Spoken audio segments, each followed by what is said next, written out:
This Gateway Study Session Meeting, Tuesday, August 9, 2022. Please all rise for the Pledge of Allegiance. I pledge allegiance to the flag of the United States of America and to the republic for which it stands, one nation, under God, indivisible, with liberty and justice for all. All right, roll call, please. Ms. Easha. Mr. Bova. I am here. Mrs. Zourelias. Here. Mrs. Delaney. Here. Mrs. McBride. Here. I don't believe Ms. Mungo is here. Mr. Ritter. Here. Dr. Singh. Here. Hi. Mrs. Warming. Here. Mr. Williams. Here. Some more options. Thank you, Bonnie. First, we have comments from residents on agenda items, Can I interrupt? and we've had an interruption. Hold on. We had an executive session Wednesday and Saturday. Oh, yes, good call. Right, yes, just for the record, we had executive sessions on both Wednesday. That would be Wednesday, like what, the second maybe? No, third. No. No? was August 3rd. August 3rd. And then Saturday, August 6th. For personnel. Yeah, for personnel matters. Thank you, Ms. Warning. Now, do we have comments from residents on agenda items? No. All righty, then we're going to move on to item number 5, and I'm going to let Ms. McBride introduce item number 5 to folks who have probably not seen that before.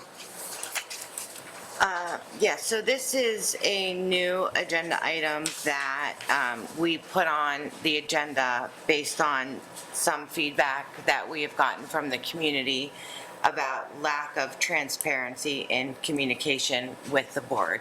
As some people do know, as members, we do speak outside just the boardroom, not collectively, but every now and then, like, hey, did you see this light? Or, hey, can you look at this grass? Or whatever the case may be, hey, this teacher made this awesome poster. So we added this discussion item to kind of talk about some of the things that we have seen, or called another member and said, hey, did you see this? Just to kind of, so people know how we come up with, you see us up here, you see us vote on things, but how we got to that and how those conversations led to it. One of the things actually that I brought up with one of the board members today, and just a few minutes ago, Dr. Chakey, was coming up with something for the new school year, for something along the line of a teacher of the month. So maybe having every school just get a little survey, add on to Micah's list of things to do, of just the list of teachers, it will versus instructional and non-instructional sides of it, and give them a parking space out front, just to, something, they'll get their own parking space, give just one, I'm talking about, just a survey with all their names and maybe 2 sentences that says Maybe why they're instead not. of a survey, they could just have people nominate, and then you can keep Micah out of it, and they can just give it to the building principal if they have a nomination and something exceptional somebody did. Doesn't have to be formal. However they want to do it, and then we'll see if we can get signs for the, person of the month, or the instructional person of the month, and non-instructional, because of course we have both of those sides. So both are separate? How are you thinking? Yeah, but separate, because the teachers function kind of together in the non-instructional. And have them up somewhere as you come in, or in the hallway, or in the Yeah. office, or Closest whatever? parking spot. So Yeah, and whatever they think. So these are just some of the things that, if somebody has an idea, they call a board member and say, what do you think of this? So we were just trying to get this out to the community. Maybe have it on the website too. Yeah, but that was the reason for this agenda item. And that was my idea for this time around. So this is an example of how this will work. Most of you are especially our regular viewers. We have a few, and then people at home. We follow Robert's Rules of Orders, which is kind of the traditional way of doing things. And so this is not how it works. So this is a discussion. no one's obligated to come up with an idea or thought. No one's obligated to respond. We're going to give it a try. If this brings something to not only the discussion, but to the community, great. If it doesn't, no, we'll try something else. I was going to mention too, that hopefully next year we can have, and I talked to a few people about this, we can have actually a table for the board members at the community day, a way of interacting and seeing our community, parents and all, they come out so that see us up close and personal and not just, from distance. Okay? They are welcome to come here. Well, So, Mr. Williams, this is a time if someone has any thoughts, come on, let's hear them now. Let's try to be concise because we still have a meeting to do. And if not, everyone will understand this is what we plan on doing going forward until we don't. Got anything, Scotty? No. Come on, man, you're killing us. For you, Jack. Anyone else? What's that? Yeah, I'm sure. not done. I got something. I'm not done. I'm doing it Tell me when it's my alphabetically. turn. Oh, okay. Backwards. Okay. What do you have, Ms. Cerrucci? What do you got? We've been having a lot of phone conversations and discussions in the community about the cell phone issue and the survey, and a lot of people giving feedback. And I just want to throw out there that a couple of us talked about another solution that's on the table of those things that you hang on the doors that they kind of remind me of a shoe bin where you Yes. put your, women know you put your shoes in them, but instead it's a little slot for a phone and the kid gets a number. So that way the phone isn't actually locked up. If there was an emergency, it's accessible, but they can see it. It's on the door. They have a number. So there's no mixing up the phones. That might be another possible solution. That's just something that. and I think some teachers were doing that, from what I remember They in the were, schools. absolutely, yeah. Yeah. We're doing that. So that's, Just for the viewing public, and thank you, Mrs. Cerrucci, for that, the survey for cell phones will be going out very soon, and it's a 5-question survey, so I just wanted to make that announcement that you'll be able to respond to that, and look forward to the information we glean from that. But yes, the pouch system, as far as the slots, has been one that's been brought to my attention as well. Yeah. That also, Well, the pouch is also. Slots. This is the slot Slot. system. Yes, that would give them versus the pouch. the option. Shoe slot. Right. So if the teachers feel that there's something that they need to use their phones for, then they would be able to retrieve their phones without having to have them unlocked. But it's just more trying to get the students to be more attentive to the lessons that are being presented without worrying about them looking at their phones. This is Well, we can't do any of these policies really without support of the parents because correct. Where it starts, we're trying absolutely, to- yeah. if we're trying to improve the quality of education here and a child is offending the phone policy and we call the parent, we need support from home also for this to be successful. So I'm just kind of trying to say, let's work together. And to answer the question, we actually do have an existing cell phone policy now. Yes. And parents have mentioned that to me, and it's kind of a simple question, why don't you just make the kid put the phone away? And if anything were that simple, every task we have would be a lot simpler. Because I suspect of perhaps a lack of support from home, I don't want to say teachers have given up, but teachers have a lot on their plate. And, trying to teach and also trying to corral 6 or 8 or 10 or 12 kids who insist on looking at their phones, the process breaks down quickly. So again, the first step of this is we're looking forward to hearing from the community about, do you think that we need changes to our cell phone policy? Are you interested in us coming up with a way that more fully secures Similar to Ms. Brasso back there. their phone? And right now, As Ms. the lesson is going on. Barrasso's phone. Ms. Barrasso, really? Conversation of cell phones, and We're trying to talk. We're providing the lesson, there's a perfect example of, sorry, I had to take you back to your Gateway days here. I know. All right. Proud graduate of Gateway right there. Anything else on number 5? Anything else from board members? Sure, I've got one. Yes, sir. My mom yelled at me today. She said, John, I don't get on the internet. I can't get on and watch the Gateway meetings. I want to be able to watch the meetings. I love to do that. She likes to watch the government channel as well, the Monroeville Council meetings and other meetings. She also loves to watch the school board meetings.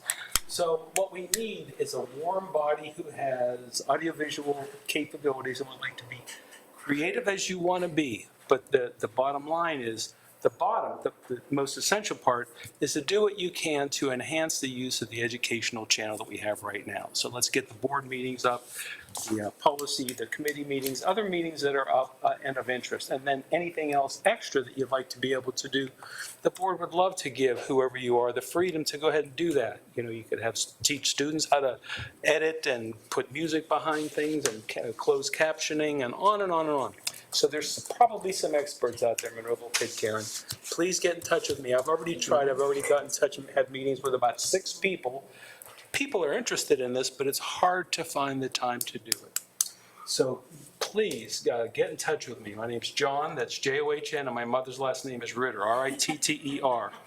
So please, if you can, help us out. Thanks, John, and happy birthday to your mom. I know it's a little bit late. That's right. All righty, excellent. Let's move on to number 6, please. Dr. Short, get us going. Okay, bills and financial reports. With us tonight is Mr. Michael Zourelias, and Mike is the Assistant Business Manager.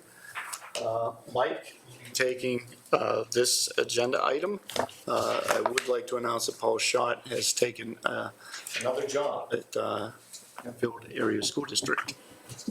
And his resignation, of course, is on the agenda, but we wanted to give Mike an opportunity to take this piece. Mike, you with us? Yes, sir. If you want to take section 6, bills and financial reports.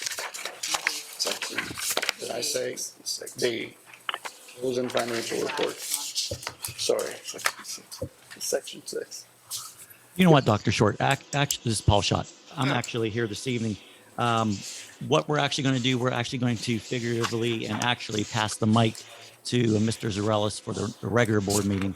I'm actually going to take the duties for Section B and Section F this evening, since I am set up to be able to do that this evening. But yeah, definitely Mr. Zourelias will take the agenda at next Tuesday's meeting.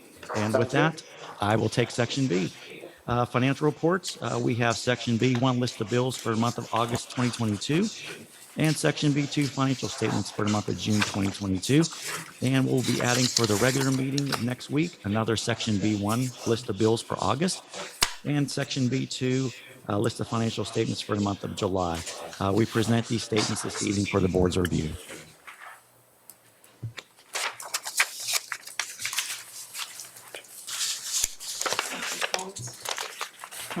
Comments, questions? Nothing? Moving right along, Section D, personnel agenda. Mrs. Crump? Thank you, Dr. Short. We do have a request for an action item. Since school's less than 2 weeks away, we are asking approval for the following items to be approved this evening. Under employment, we're asking for the employment of Janine Osborne as a special education teacher, Mariah Riley as an instructional support teacher. We also have 2 paraprofessionals that we are requesting for, a staff nurse and also a substitute custodian. So moved. Second. That motion has been made and seconded. Mr. Williams made it, Ms. Cerrucci seconded. Any questions on the motion? One question. Are we hiring any more nurses, or are we done? Now, we're still trying to fill one more spot. Okay, that's what I wanted to hear. Thank you. Jack, as a matter of discussion, I'm going to abstain from item 1E, that's Colleen Huck. She is a niece of mine, so I'm going to abstain on voting in favor of her, right? Yes, sir. All right, you ready, Bonnie? Yes, I am. Mrs. Cerrucci, Aye. Mrs. Delaney, Aye. Mrs. McBride, Aye. Mr. Ritter, Aye, except I abstain on 1E. thank you. Dr. Singh, Aye. Mrs. Warning, Aye. Mr. Williams, Aye. and Mr. Bova. Aye. Thank you very much. And then we'll proceed to the study session meeting agenda item. Under section 1, we do regretfully accept the resignation of Paul Schott as the business manager effective August 31st. Paul has been with the district for 19 years, and he has served the district well, and we will be very sorry to see him leave, but we're excited for the opportunity that he has to work into his home district, and he'll be missed. Under leave of absence, we have 2 transfers. We have 2 per the collective bargaining agreement, and under supplementals, we have 1. We will have additional items by the end of the week to add on for review.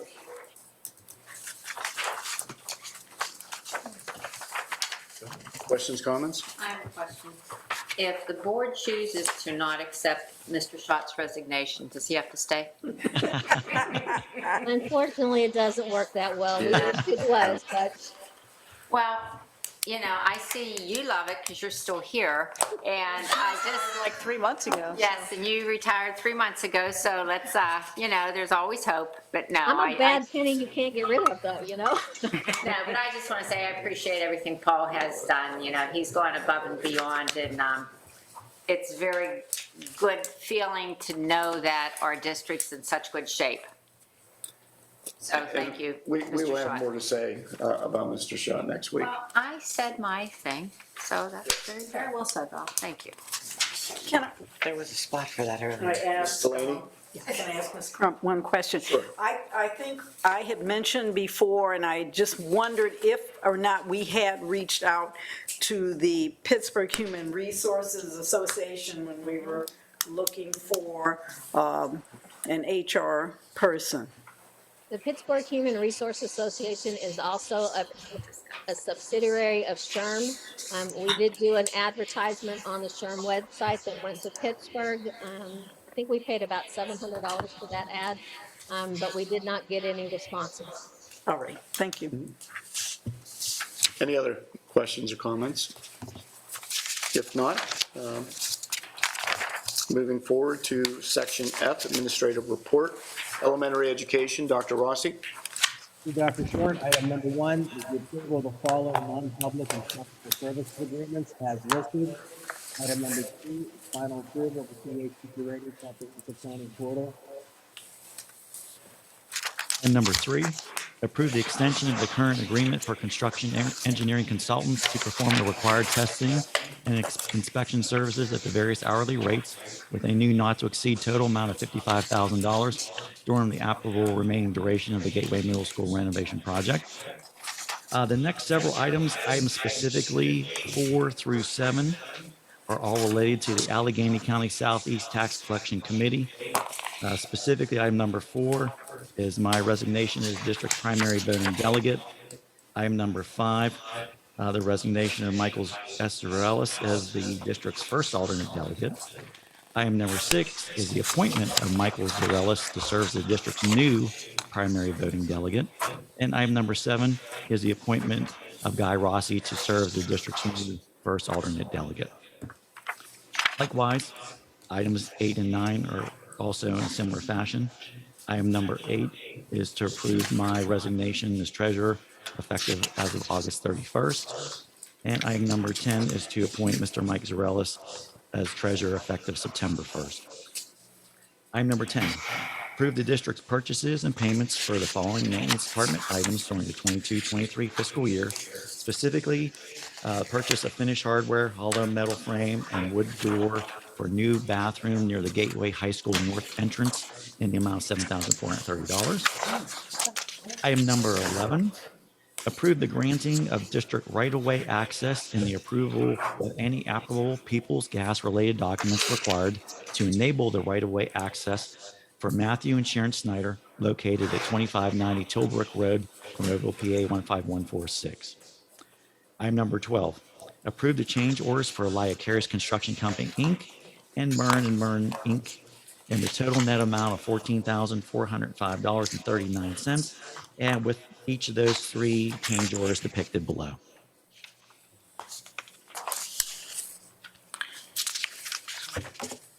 Questions or comments?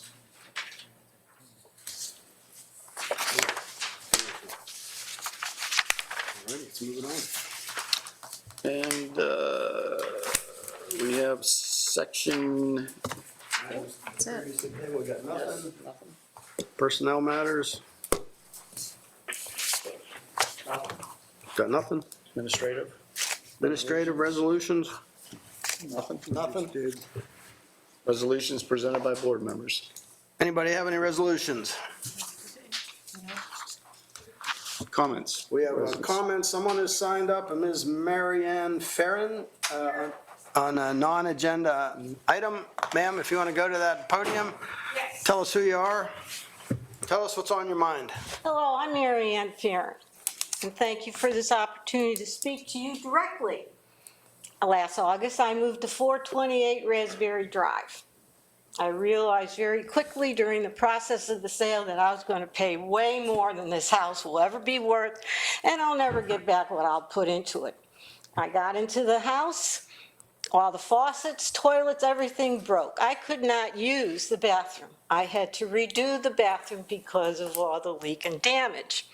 In April, I get a letter from you people saying you're going to reassess the value of my property, but I could appeal it. So I called up the county tax office, talked to a couple of lovely people, and they explained to me there's a little clause in that law that you can do it, even though it's really not a nice hello to the neighborhood.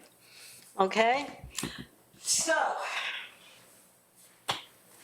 but I'm going to tell you this. I know you could do that, even though you just raised everybody's property taxes.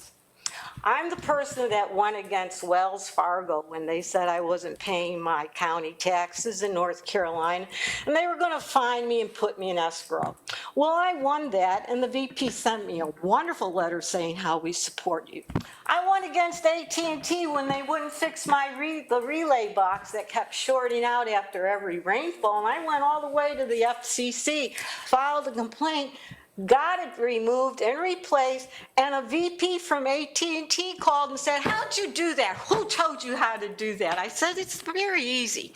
I also won against MetLife when I found out that they inadvertently gave my mother's insurance policy to another family member when it was clearly in my name. When I called, they said, there's nothing you can do about it. I said, well, let me think about it. And I went to the New York State Insurance Board and I got my money back. When I moved to Raspberry Drive, Duquesne Light said Experian gave me a very bad credit rating. I said, say what? And they wanted me to put down a $150 deposit for a whole year holding my money. I said, I don't think so. So I went to Experian, got the right credit score, called up Duquesne Light, they had to resend that. Okay, so I know you can do it because it's part of the law, but you will price me out of my house. If I someday, I'm just turned 70, have to leave my home, I will never get back what I paid for it. Houses, depending on where you live, appreciate 4 to 5%. So that puts my house between 149 and 150,000. Okay. You give me this paper saying it could be assessed at 158.4. No, these assessments don't go into the individual homes. They just compare comps in the neighborhood. So what I would behoove you to do, I know I've lived all over this country in my 70 years. And it's usually what's good enough for grandma's good enough for me, but it's not. We're still in a pandemic. We went through this horrible housing crisis. We have inflation. My electric went up. My water went up. You just raised everybody's property tax. Including mine, by the way. Which you got to understand. You have to start thinking other solutions. In this county, we have so many school districts. Ms. Farren, may I interrupt just one quick second? There's a limited amount of minutes available. You've done a great job expressing the fact that you fought the law and you win. Yes. So, I think there's a song. Well, I won't. You can do this. You can tell us what. what. So tell us what you would like us to do so we can figure out. You need to start making. Remember the Allegheny Intermediate Unit all these suburban schools couldn't do special ed, so they formed this cooperative. You need to start thinking how you can form like other states out west, Midwest, down the south. They have county school district. So there'd be a lot of superintendents out of state jobs. There'd be a legislature's lot job, of though. school boards that, you don't get the perks. I know it's voluntary, but there's still cost to it. You need to start putting the money back where it belongs, to the kids and the staff, the teachers, the aides, the custodians. Okay? There's where it goes, not to administrative costs.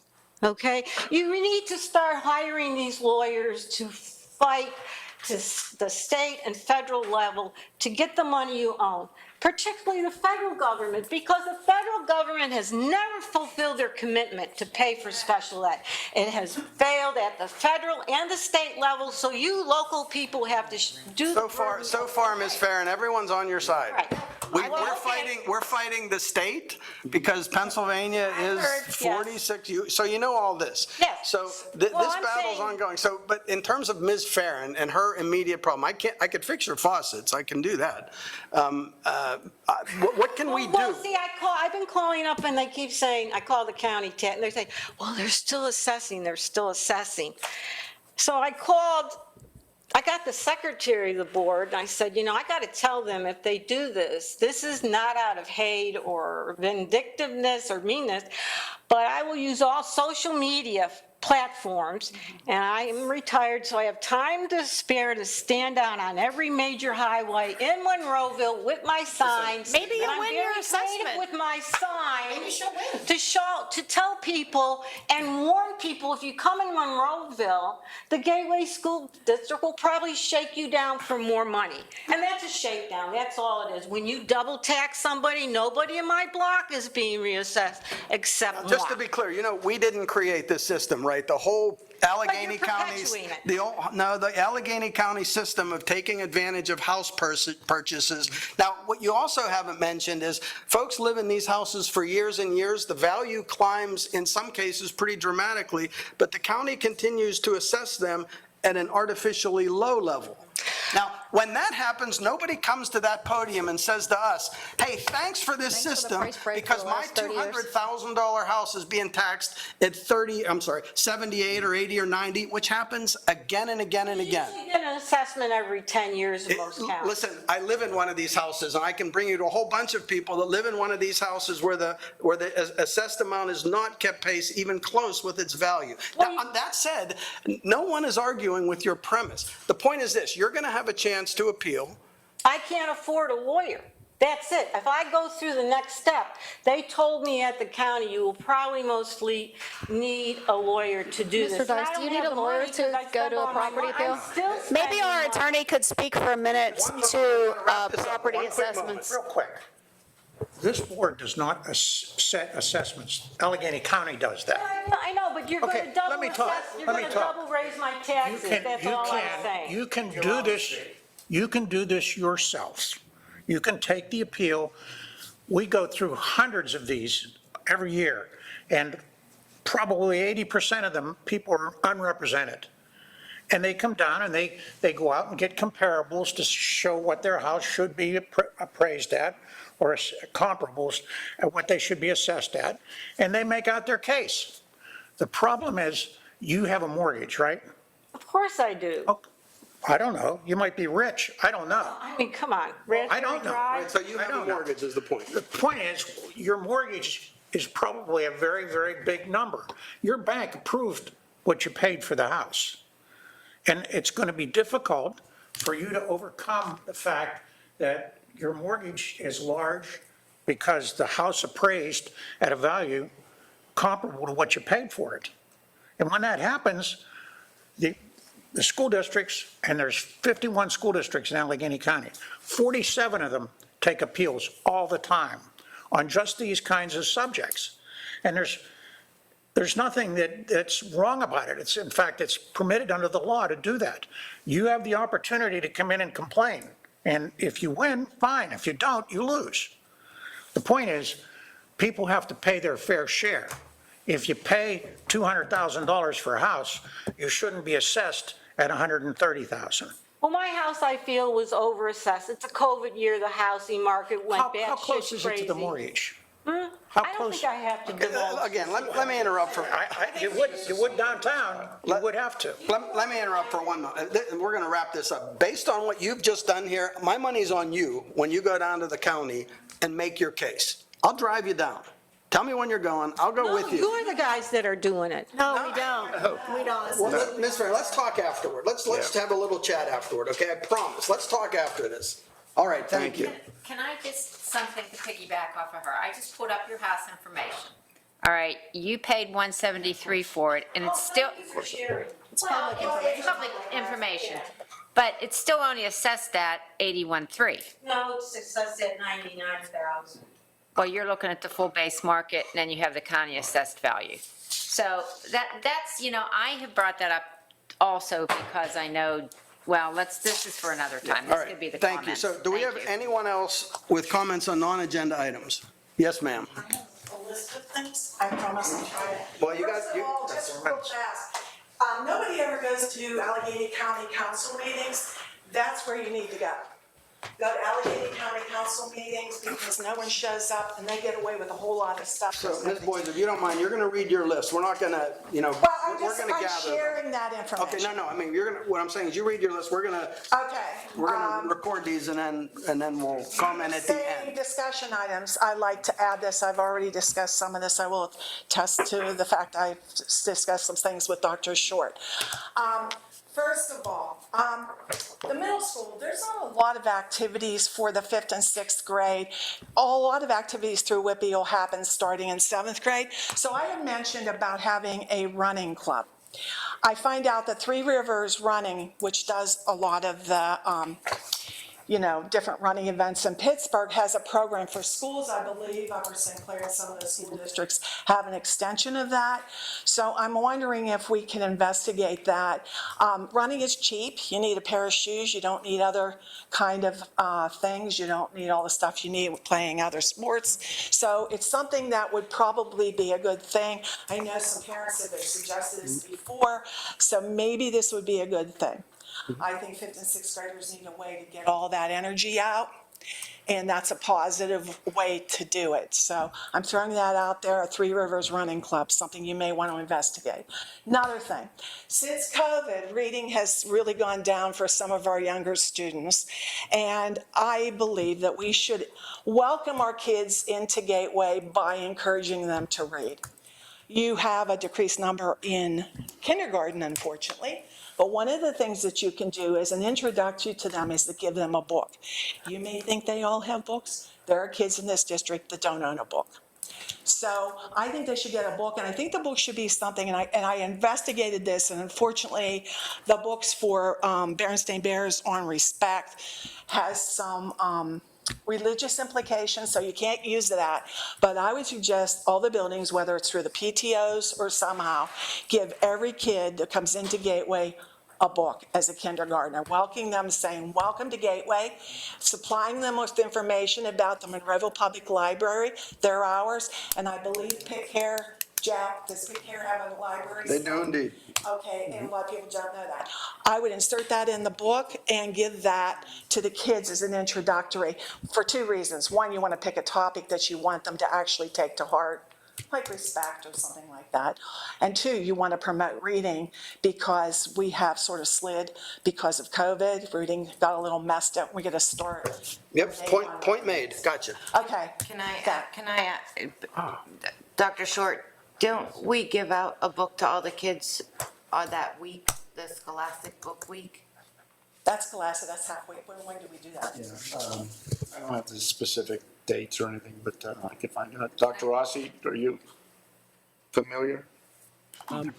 Each building does maybe some different things in terms of incoming kindergartners, but there are supplies.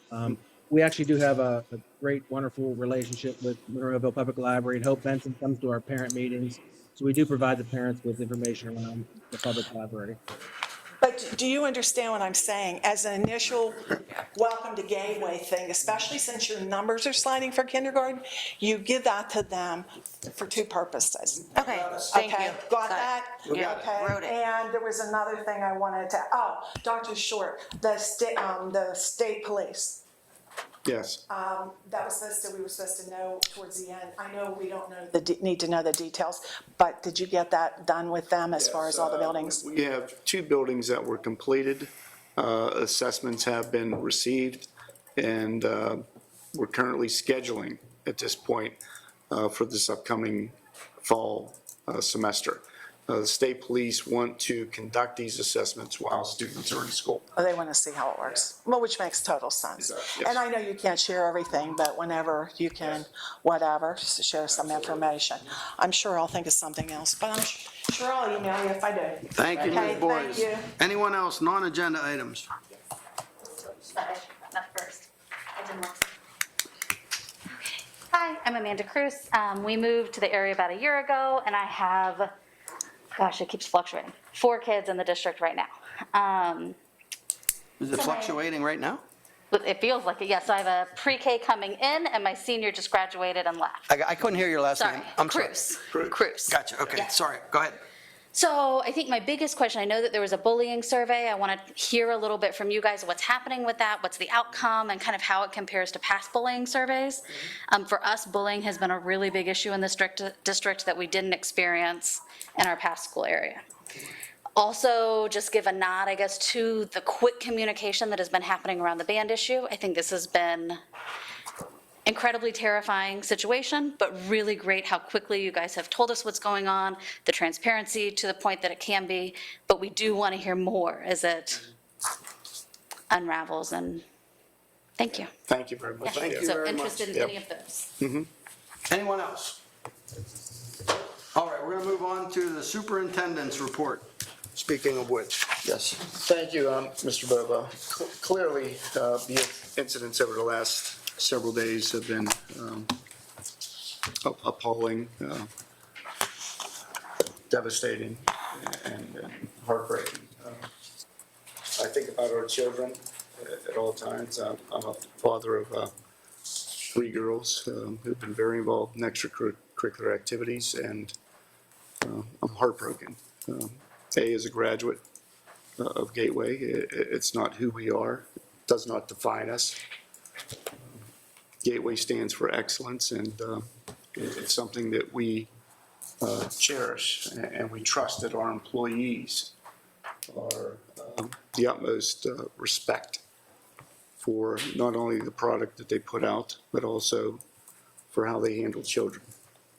The trust was broken, and I can assure the public that we are correcting those issues, and we will not tolerate anyone who violates the trust of children or the sanctity of the profession of educating.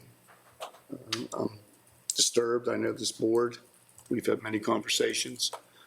We're upset, but I can assure you that the children will be taken care of. And what I mean by that is we plan on having marching bands start up very soon. We're anticipating that happening as early as Thursday. I will be communicating with everyone about this tomorrow morning. I've been in contact with Mr. Sean McMasters, who's the assistant. He's ready to move forward. We're also going to provide him with some extra support. I've been in contact with Mr. Lassick, who's been with the department for many years, and Mr. Mateo, strong educational leader in the district who has extensive background into marching band. And together we will ensure that when our kids return, which will be very soon, they will have the resources in place to help support them and to get them moving forward. So with that, further information will come. We'll be sharing information, of course, with the band boosters and everyone else. So I thank everyone for their patience. It's been a trying week, but we will move forward. Thank you. Along those same lines, Mr. Dice, our solicitor, might take a moment to explain sort of the limitations as to what this board can do right now, given the information that we have right now. There's been outrage from the community, and understandably, they would like to see heads or one specific head roll. we are bound by a number of things in terms of what we can do and when we can do it. And if Mr. Dice would take just a moment to explain this process, I'd appreciate it. Okay. Right now, you have taken steps to suspend an employee for cause with pay, pending the investigation. I'm going to assume that the investigation is probably, and this is presumptuous on my part, winding down. I would think that the police at this point have a pretty good idea of what's involved and what isn't involved. If you choose to take steps to carry out further discipline concerning the employee, you have to give him, under his labor contract, notice, a charge letter. He or she has the opportunity to either take an appeal from that charge, well, actually have a hearing, a Loudermill hearing, and that's what it's called. It's a due process hearing where the individual gets the opportunity to come in and give their side of the story, if they choose to do that. If they choose not to, well, then that process may be waived. You have to go through that process before you can take any further discipline on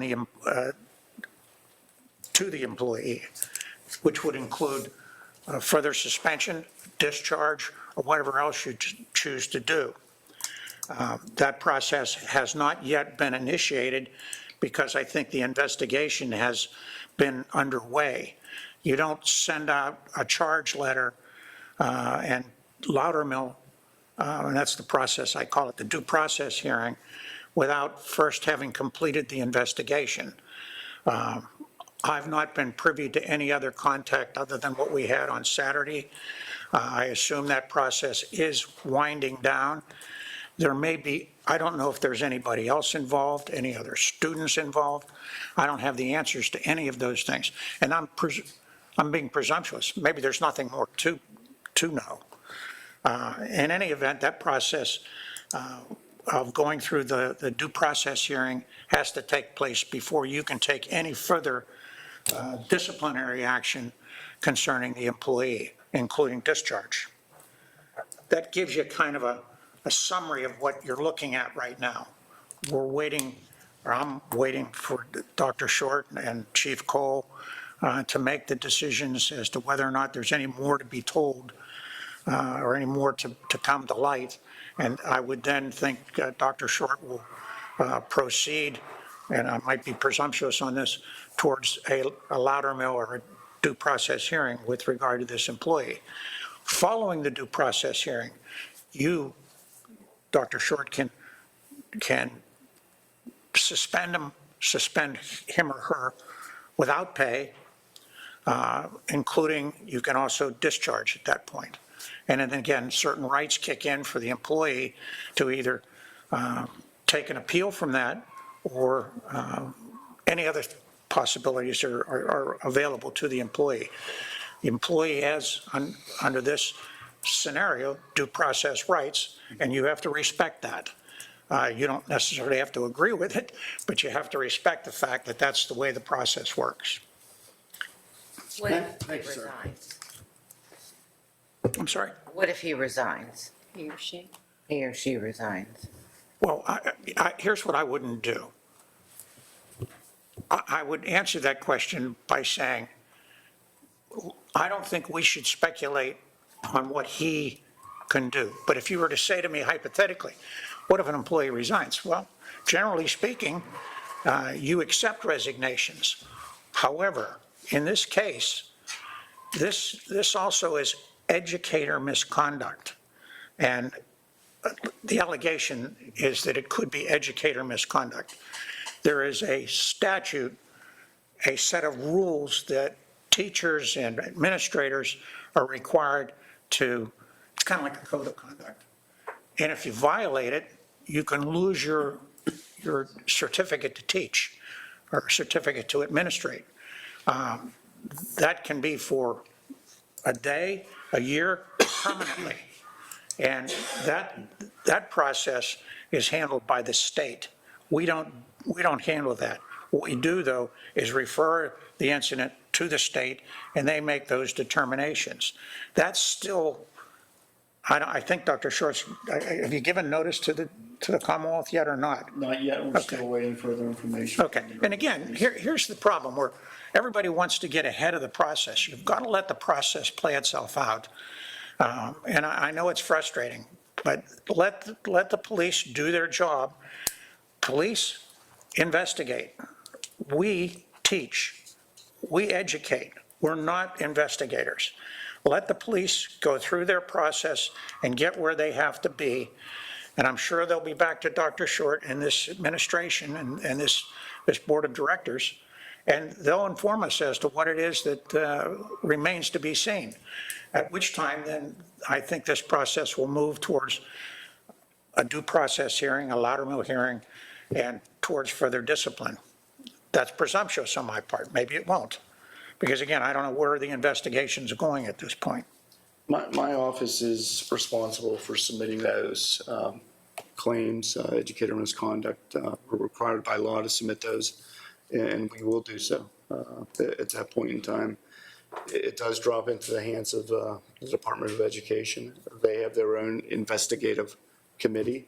Then they will determine the extent of educator misconduct, if there is some, and it could involve loss of license. They have a whole staff that does this. I mean, they're not rookies at it. They've been down the road. And that happens either with both, if a resignation letter were to come in, or. I should have said that. It's Notwithstanding, yes. he or she could resign. This educator misconduct follows it. It's not affected by a resignation. Okay, okay, thank you. Very good. Thank you, Mr. Dice. I think we're ready to move on to board committee reports. I'm going to start over there with the ever lovely Mr. Williams. Got anything, Scotty? Nothing this evening, thank you. Dr. Singh? Nothing this evening. Mr. Ritter? The Intergovernmental Committee needs to have a meeting, probably the end of August, somewhere in September, so I'll work with the council members and we'll try to find a good date and time for us, okay? Very good. Thank you, sir. Let's head over there to Ms. McBride. I do not have any reports, thank you. Thank you. Ms. Warning? I just would like to say to our facilities manager that the district is starting to look better. I know I came down pretty hard last time, but things are starting to look a little good. So I appreciate that. And I just want to thank our community for just supporting us, what's going on with this, because it has been has hit everyone pretty hard. So just thank you for all your time, for your support. Thank you. Ms. Delaney? We've only got a few weeks left. Everyone enjoy the time you have, especially with your kids. I was always very sad when it was time for the kids to go back to school. I was ready, but still always very sad to see them go. I like the idea of them having a book or some, anything that can enforce and start them on the right path as far as reading. I wholeheartedly agree with that, because it's important that we get them into that regimen. And also, you may want to put on your calendars that on August 27th, Saturday, August 27th, the library is having their community program. So parents and community members, come out and support that. It's always a wonderful program each year that they have. And let me also just give you a little quote. This one is from Maya Angelou's Pocket of Wisdom, and it says, "Do the best you can until you know better. Then when you know better, do better." Beautiful. Thank you, ma'am. Ms. Cerrucci? Can't top that. I have nothing. No, that's not, yeah. I'm not going to try to top that. I am going to thank the community for their patience. Rumors spread like wildfire. People have been, I think, fair and diligent in giving us the opportunity to do what we had to do or have to do. I appreciate it. Hopefully we'll never have to deal with this kind of stuff again. But in the meantime, I would like to thank everyone for their consideration. And do I hear a motion to adjourn? Motion to adjourn. Second. Seconded, all in favor, say aye. Aye. Opposed? Thank you all. Have a good week.